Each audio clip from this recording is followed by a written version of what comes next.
Hi, my name is Savannah. I am a skills coach and mental health advocate, and I'm so excited to be here today just chatting with you. I jump on here, sometimes I craft, sometimes I try to teach a lesson or help with a skill-based issue like showering, brushing your teeth, stretching, movement, exercise, but today it's Valentine's Day, so happy Love Day wherever you are in the world. Valentine's Day is kind of a loaded day, I would say, for people who are autistic specifically. I work with people who are autistic as well as ADHD, but today I'm going to really focus on the autism aspect because I think autism has a lot to do with relationships and loneliness. So ADHD can absolutely impact your ability to communicate, to manage your temper, to stay focused on a task, to procrastinate, to do all these different things. And people with ADHD may struggle with relationships in some ways, but the statistics are starkly different when it comes to autism. People with autism struggle with relationships, employment, suicidality and addiction, abuse or bullying at significantly higher rates than other groups do. Now, I know this isn't a popular topic, so I'm not going to get too deep in the depths of it, but I have to say it. I have to start there. That's why I'm a skills coach, because there are adults, thousands of them, millions of us with autism, and we don't have a lot of options. So we need to come together, whether that's through groups, through local communities, through personal friendships and relationships. We need to surround ourselves with neurodivergent peers. So as a skills coach, I also am a big fan of networking, and I have an entire page on my website dedicated to the neurodivergent network, or as I like to say, coaches with affordable real packages, real people, real programs, real approaches to solve your problems. For me, my doctor, my physician, my primary care, I should say, did not offer a ton of options besides referring me to assessments. When I was recommended for therapy, I asked, great, does your therapy department know about ADHD and autism in women? Does your therapy department know about ADHD and autism in women? And time again, I was told no. I was baffled. So I started meeting with a skills coach who is autistic and ADHD, or I guess they go by ADHD coach, but they're also really able to relate and connect with me on my autism and difficulties or differences in how I experience the world. And so part of what I wanted to talk about today is actually kind of a fun but frustrating one for autistic people and women specifically, niceness versus flirting, right? It can be kind of a weird one. I always try to come across as nice or friendly, I guess, but I'm not always thinking about what other people are perceiving, or sometimes I can be aloof to missing social cues. So for example, you're nice to people, right? You hang out, you make friends, say whenever you're younger, in your 20s especially. There's a lot of informal dating that goes on. People hang out, get together, and it's not always super clear. So if you're falling into this, I'm just being nice, I'm really not flirting, or I'm trying to flirt, do they even know? Can they tell? Just ask. Start being direct with people.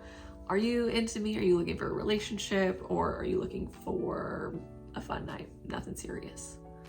Are you interested in me, period, romantically?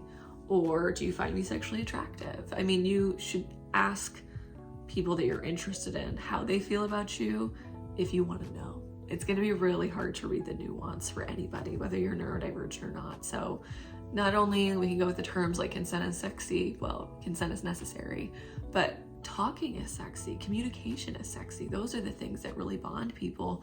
That's going to lead to more intimacy, connection, and love in your life is communication. So if you're struggling with communication, if you maybe even have a partner, but you just feel so on the rocks because you keep saying things that are not exactly the way you want to express things, but the words don't come out the way you're thinking of them, or people never seem to get you. Scripts are one way to prepare for odd situations like that. So this is a little bit of a sidestep, but on my website, savslifeskills.com, I have packets where you can order custom scripts where we'll talk about your relationships, your environments, and your plan to use these. I personally have always scripted in my head or even If I was being a part of big meetings or in my presentations, I would write specific things on the top of my paper to stay focused or remember what I was doing, or even just phrases to help me make a transition or leave a room or ask a noise to stop without being rude. It's really hard to communicate when you're overstimulated, so scripts are sometimes helpful. But niceness versus flirting. It's nice to smile at people, to say hello, to offer to help them, to grab their door. If you're paying for someone's meal out of niceness,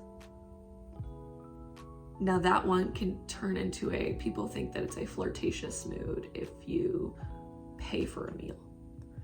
Well, I've been on dates before I was married, and I would offer to pay, or if somebody said to split it, I would sometimes just pay it because I like to take care of people, and that can get really misconstrued or taken as rude as well if you just pay it. So I think payment around flirting versus niceness is a good one.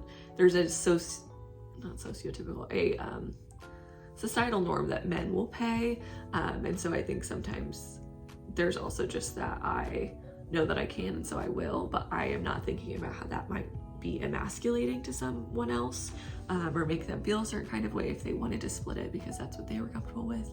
So communication is huge, whatever it might be. When you're meeting people and you're getting to know each other, flirting can get mixed up in a lot of things, but I think where you are is a huge piece of it. So in the workplace, we want to be kind, professional, but really we want to keep conversations out of the workplace that have to do with our intimate life, our love life, who we're dating, who we're sleeping with, whatever that is. You shouldn't focus on it at work. If other people are talking about that kind of stuff, that's totally fine. But for people with autism and ADHD, it is hard for us to determine what sharing is good engagement versus an overshare, and any of those conversations can get people put into HR and written up. And let me just say, if you're autistic, you're more likely to get written up, you're more likely to have people not like you. And so it's just important to know that our behavior is also being overanalyzed by the people around us, and they don't understand what ADHD or autism is doing to our ability to communicate. They're just taking us as rude or saying we're narcissistic or controlling, when really we're just overstimulating and just struggling to communicate. So much more simple than that. Whenever you're trying to determine, is someone being nice to me or are they flirting with me, I know it might not always be easy to just ask, are you flirting with me? Kind of got a vibe. So if you don't really want to just ask outright, some things that might help you determine if someone is flirting or not is, I would just say like how much they think of you. So how much they look at you whenever you're talking sometimes, which for people who are autistic, sometimes they don't make a lot of eye contact, but just being comfortable being in spaces with someone. If you're trying to figure out if somebody is flirting with you, I would almost encourage you to throw one back, to say something kind of flirty and see if it lands. And that can be kind of uncomfortable as well. So I think the honest best way is to just ask, are you flirting with me? No, sorry, just me, just asking, just wanted to be clear. Or maybe you can even keep it more simple. I'm really getting a great energy with you. Would you like to go on a date sometime? Then whether they were flirting with you or not, if you are interested in that energy and you get along with them, now you have a shot, because you don't get a chance unless you ask. I think I've been confused as flirting a lot of times, and so I wish I had more helpful advice on this. But people will take just me being me as if I'm trying to say something else that I'm not saying, and I'm so direct already, it's confusing to me that people don't take me at my word. But I think it's really important to set boundaries with the people in your life, whether that's loved ones, friends, whoever it might be, and find what works for you, because I think there's love in lots of places. And so if a traditional relationship isn't for you, explore other options, find community, find connection. We need each other, we need people, we need to be around one another. When we're alone and we get in our heads, it's easier to build up other narratives and difficulties and get into spirals or rumination around depression, or even trigger warning, the risk of like suicidal thoughts or ruminating about abuse or trauma or difficult things that have happened. And I really believe being with people that you love, that support you and care for you and make you feel good and make you feel okay for being you, that's a life-saving factor right there. So if you're nice to people and they're assuming that you're flirting, it's also fine to say, I was just being nice, I'm autistic. And you're probably just gonna make them uncomfortable and you can move on, but I feel fine saying that.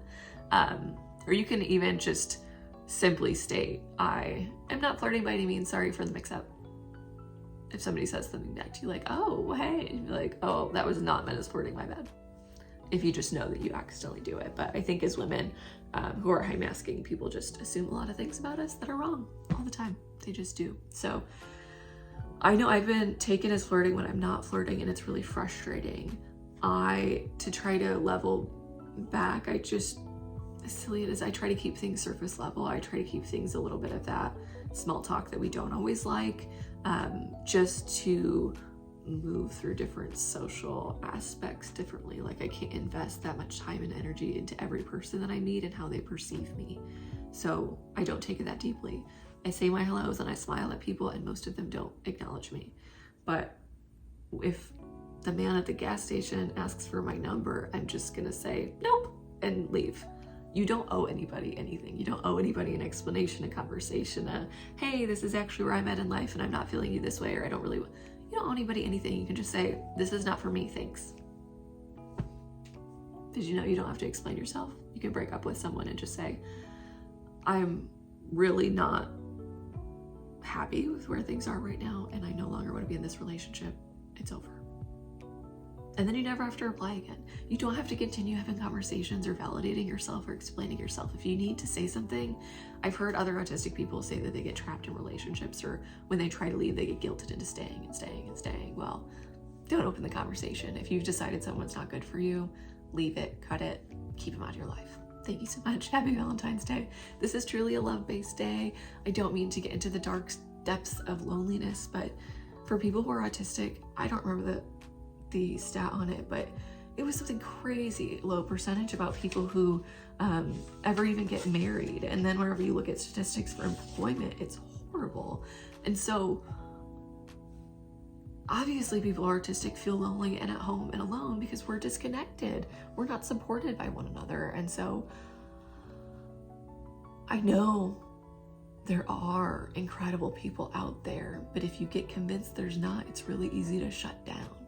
So if you're feeling lost, if you're feeling alone, even if you feel alone within your relationship, look up to the neurodivergent community, find us, come connect with us.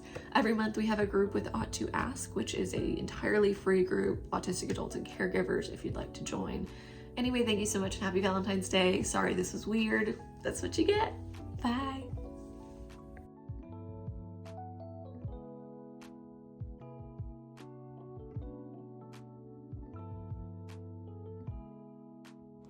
It would mean the world to me if you subscribe. Thank you.